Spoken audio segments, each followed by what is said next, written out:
them go bum mumu, them go bum mumu. If he copper marry copper, them go bum mumu, them go bum wawa, them go bum wawa. If he copper marry copper, them go bum wawa, them go bum better, them go bum better. If he soldier marry soldier, them go bum better. Hi guys, welcome back to my YouTube channel. You know it's Teresa and you're watching Chats with T.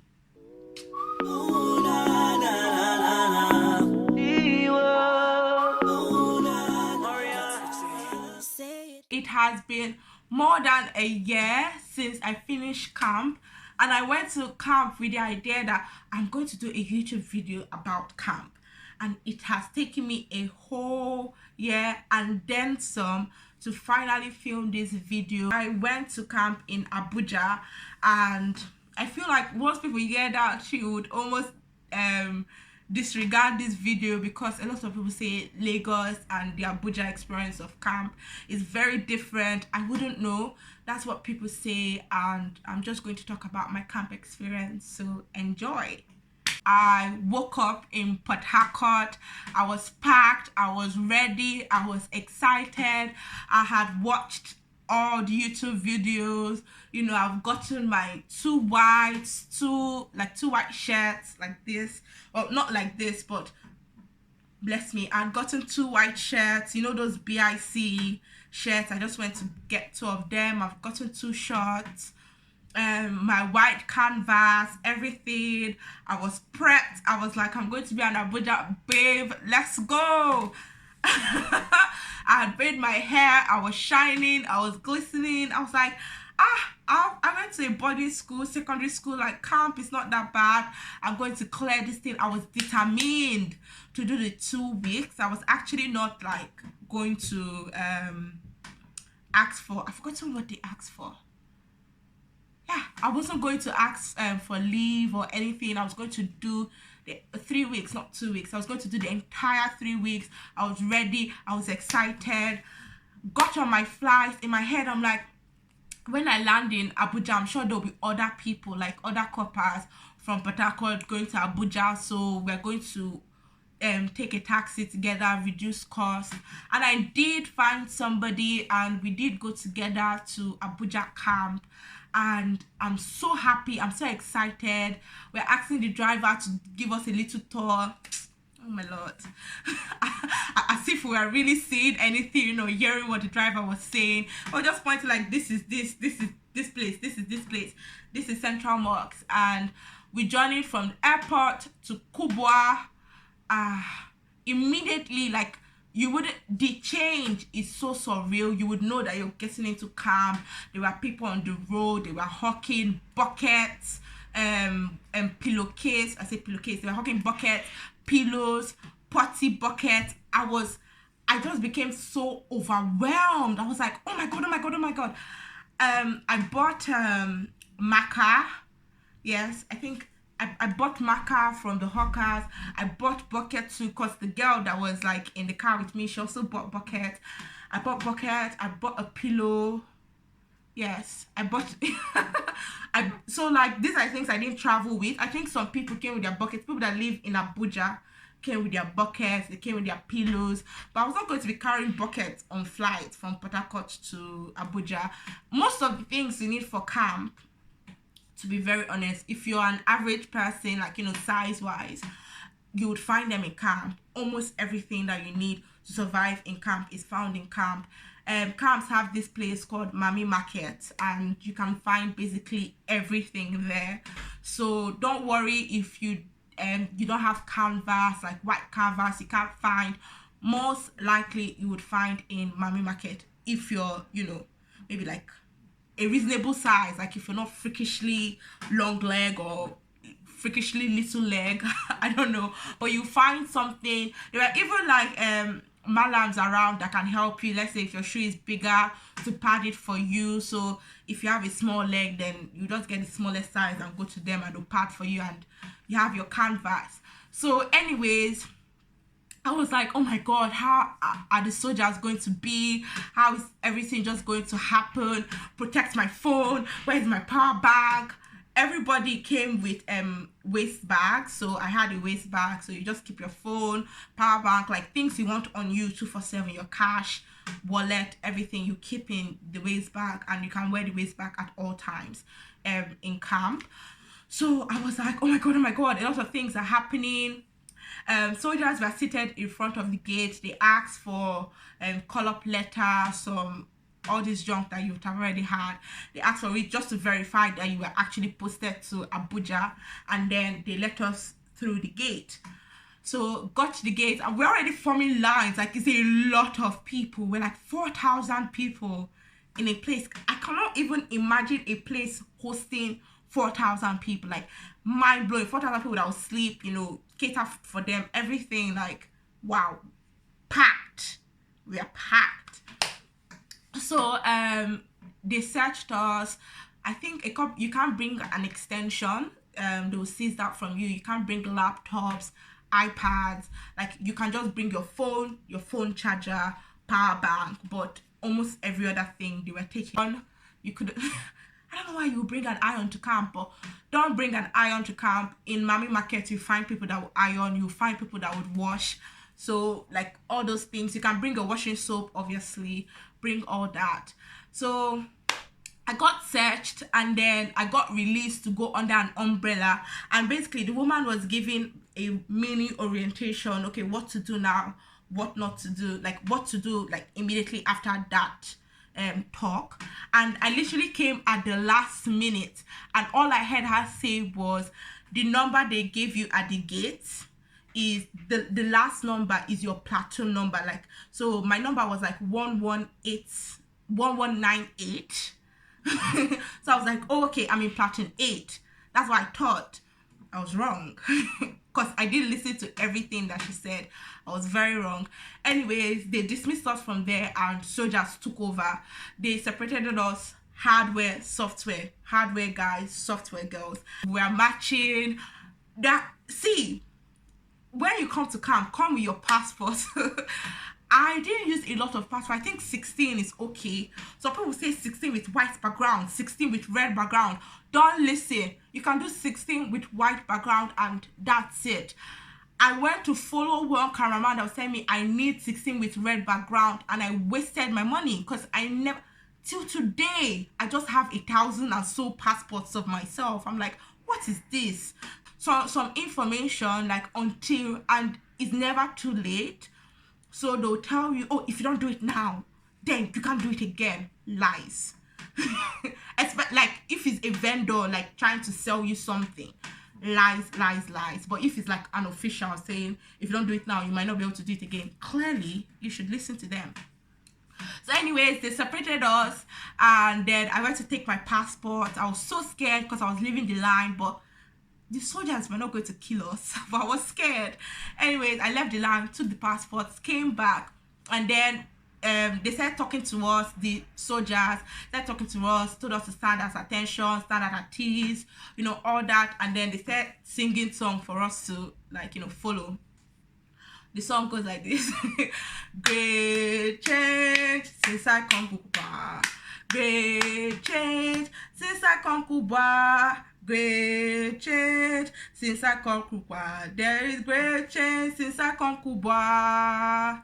Things I used to see, I see them no more.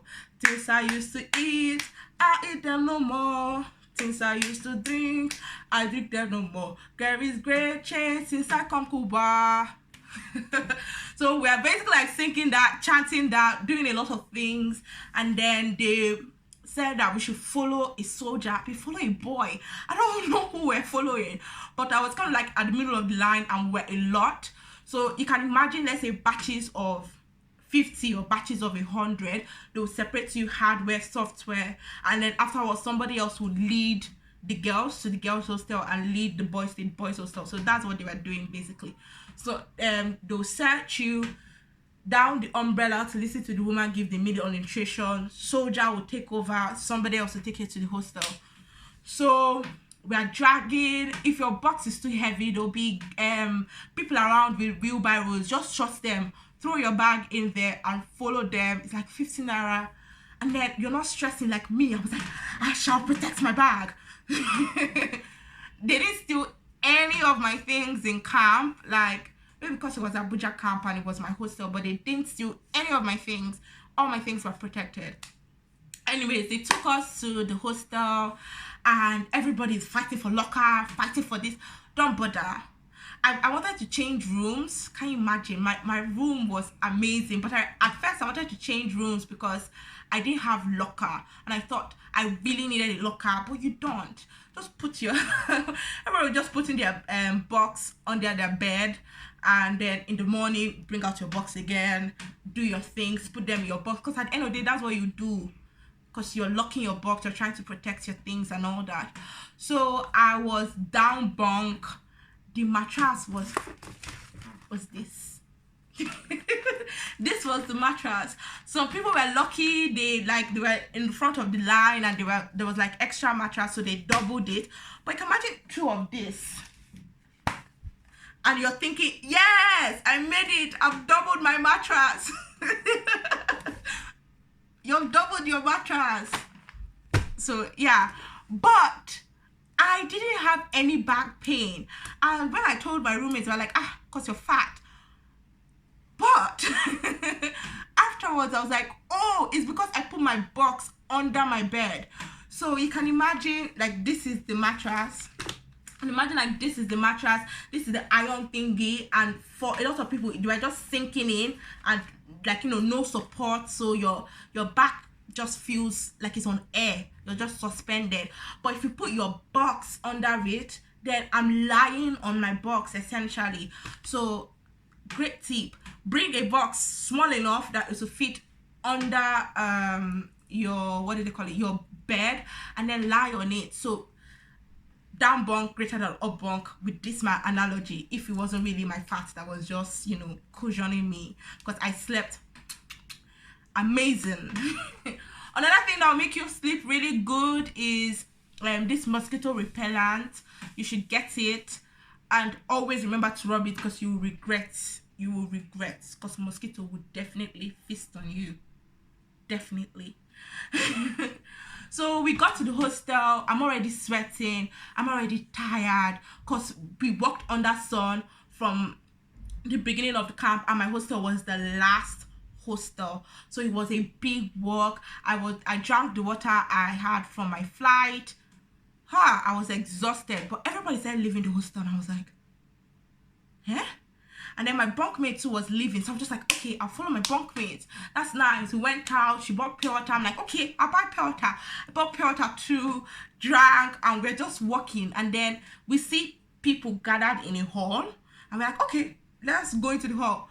Mind you, if I had listened when the woman was, you know, telling her orientation talk, I would have known where I was meant to go. Anyways, I get to the hall and people are separated by states. So the states that you graduated from, and then they had one chair for foreign students, which way I fell under, and then I went there.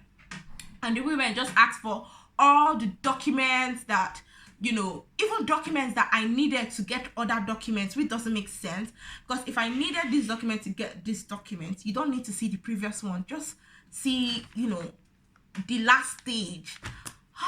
But they wanted to see everything. So for some things that I reasoned that they wouldn't ask for, because I needed them to get other things, I didn't print out everything, 10 copies. If they say it's 8 copies, they say it's 100 copies. Just print it out for your peace of mind. But if you don't print it out, it's fine, because in camp they are printers. They are just 10 naira more expensive than it would be in the outside world. So if you want to get to camp and then when they ask for a document you go and photocopy, they ask for a document you can't get, that's fine for you. You still, it's not the end of the world, like you still get it. So I went to make photocopies or get copies of documents that I didn't have, came back, they were free, and then they asked me for my health clearance. In all the YouTube videos I watched, in all the documents that I saw, I didn't see health clearance. My sister was like, you need health clearance. But I'm like, I didn't see it anywhere. They didn't write the requirements anywhere. So I get coconut's head. I'm not doing health clearance. You need to. So they told me, you have to. We can't give you the proper registration. You have to do health clearance. I'm in tears. I'm like, do they want bribe? Can I say that? I'm willing to do anything. I'm willing to do anything. Don't just leave me stranded. Don't just tell me I have to go back to Port Harcourt. They said no, that I have to go to Kubwa General Hospital and get health clearance. I'm not like, oh my Jesus. I had this pink school bag. That's what I was carrying up and down.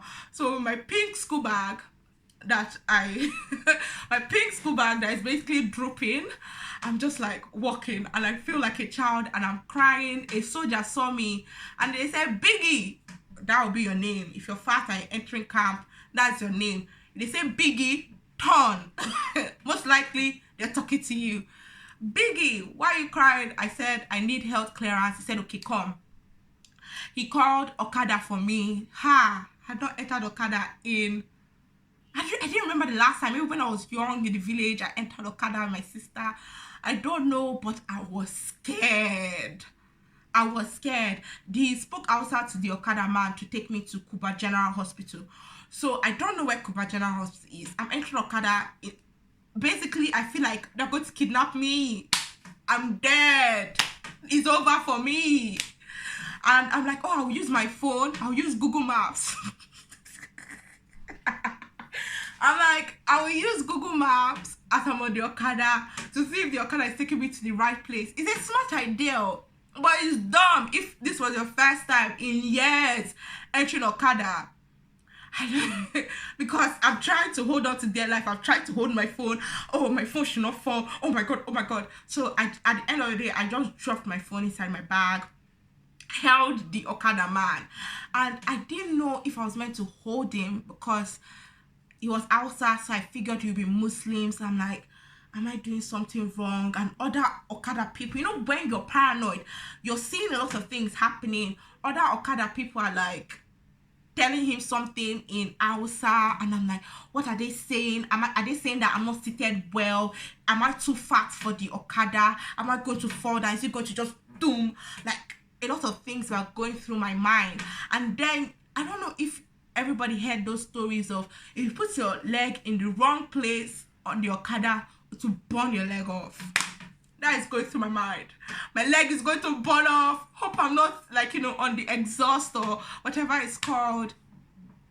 I get to Kubwa General Hospital. So anyways, biggest thing, I feel like I will say a lot of biggest things, but you are not alone. You're not the only person that forgot to get health clearance. You're not the only person that forgot to do anything. And camp is basically equipped, because there's been a lot of people. Most likely your problem is not unique, because they have had a lot of people do NYSC, and there's a way to solve whatever thing that you forgot or you missed. So just get there on that day for registration. Like, if you've done, like, you know, the entire process, I'm sure there's something that I don't think you can come to camp without call-up letter or anything. I'm not telling you do that and then your problem will be solved in camp. Not for me anyways. So I got to the general hospital and there were people literally at the gate waiting for you, like, do you need health clearance? We're helping you. Like, you know, you had your own personal person. I was in and out of there lightning fast. I came back and I thought, like, oh my God, would they think that I was too, like, fast? Like, what did I do to get this health clearance? But the woman, she literally just looked at the paper. Okay. Ticked that I have it, and then gave me my registration form. I went to the computer system, did some printing, so I finished registration, like finished that part of registration. The next thing they said, go to some building, just basically I just said my hostel. So from my hostel I came back towards the gate, so I've done that entire journey. And I was going back towards my hostel again, so it's as if I'd gone through camp twice, or what I thought was camp. There was more places that I have not yet explored. So I went to the next point, and they said that it's divided by platoons. I thought I was in platoon 8. Apparently, I was in platoon 9. So do you know what I was doing? I was forming line behind, God knows, 20 people, 30 people in platoon 8. And then I get to the front and the woman looks at my paper and says, "You're in platoon 9.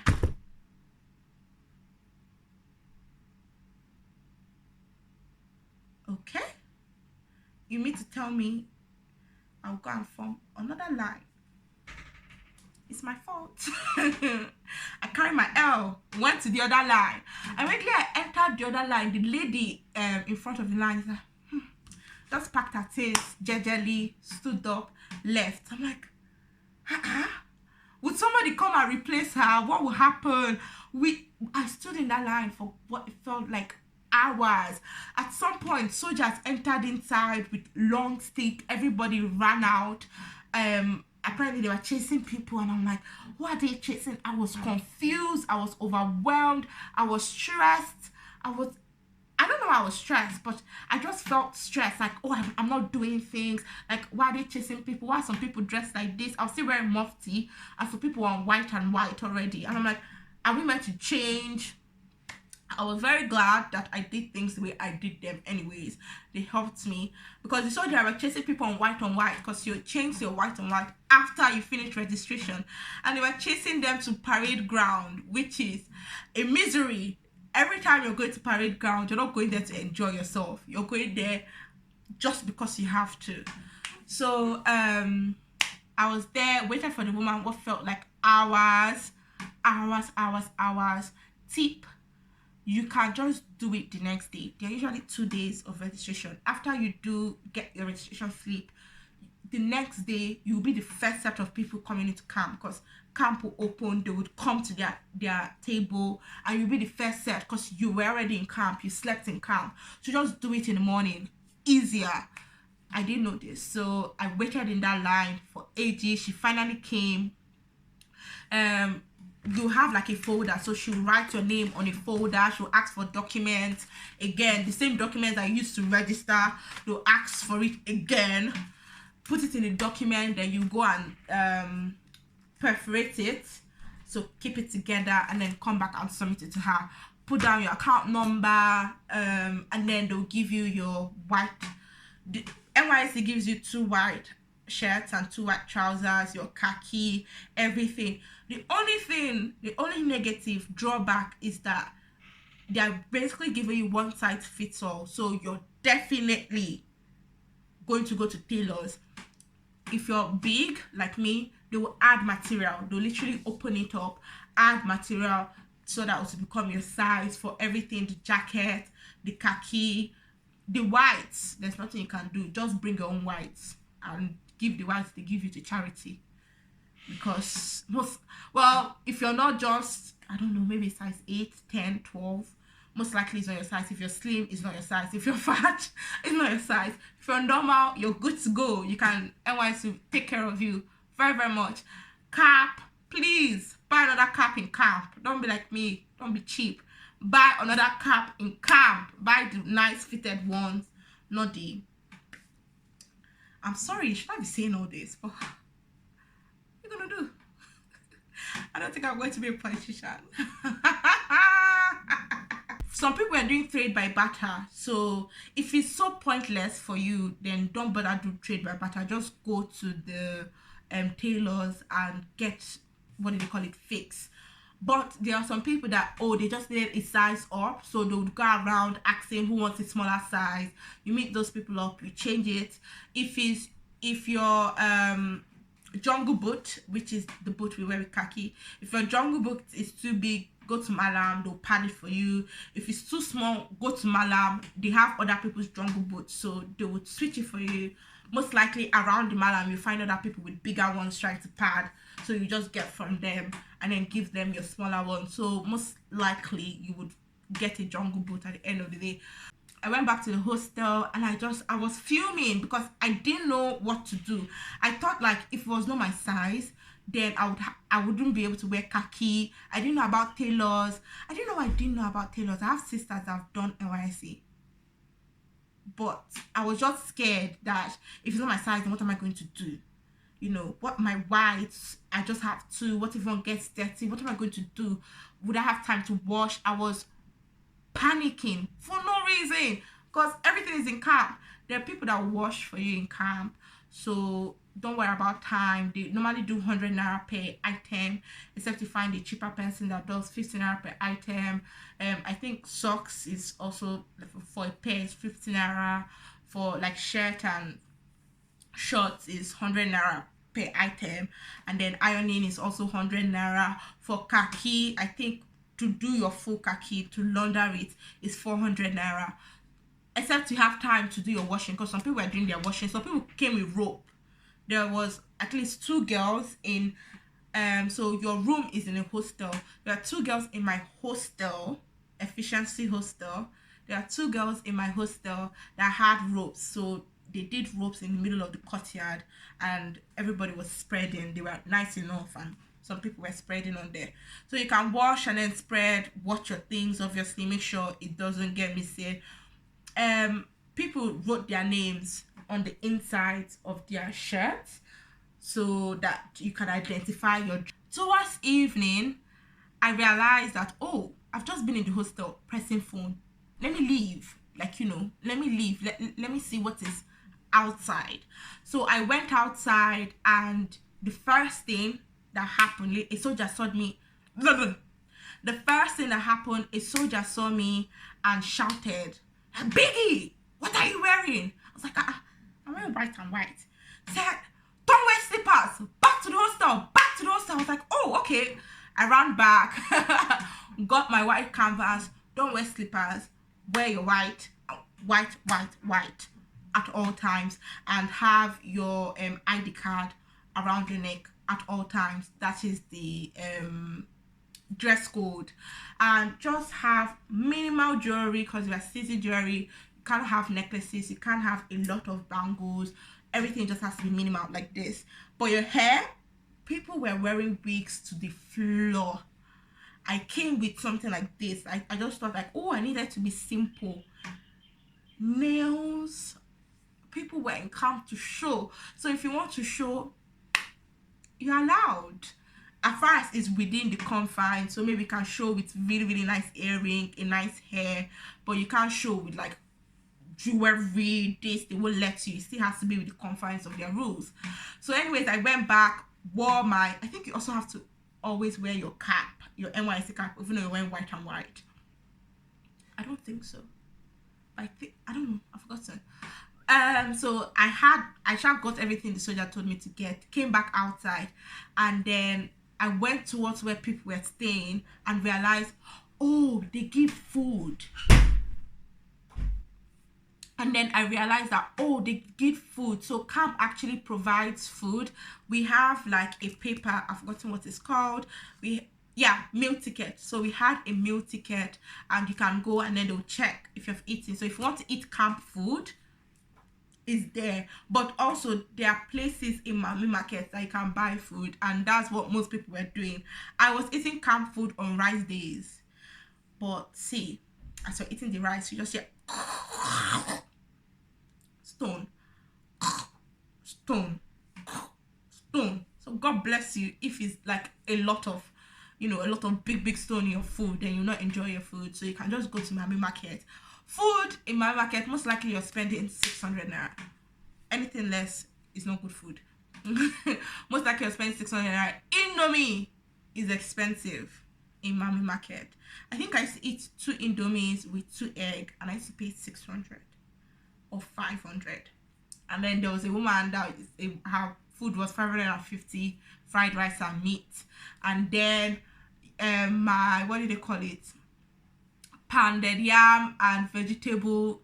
This Igbo woman, like, she was hot cake in camp, like hot cake. You just enter, everybody's speaking Igbo. The food is amazing. Pounded yam, vegetable, different assorted meat inside, 600 naira. That was my go-to lunch. And then on Saturdays I liked fried yam, but there are a lot of things, a lot of food I didn't try in camp. So explore. There's almost always suya, almost always shawarma, almost always like fruity smoothies. I say fruities, smoothies. Like almost everything in Mami market is like bubbling the place. So that night I went for dinner. I took rice, went to the hostel. I was like, oh my god, they actually feed us. I ate. There was sand in the food, stones in the food, but it was still a nice food. Slept in the morning. I don't know what wakes us up.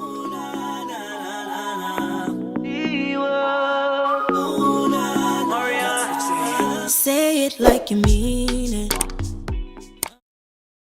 Things I used to see, I see them no more. Things I used to eat, I eat them no more. Things I used to drink,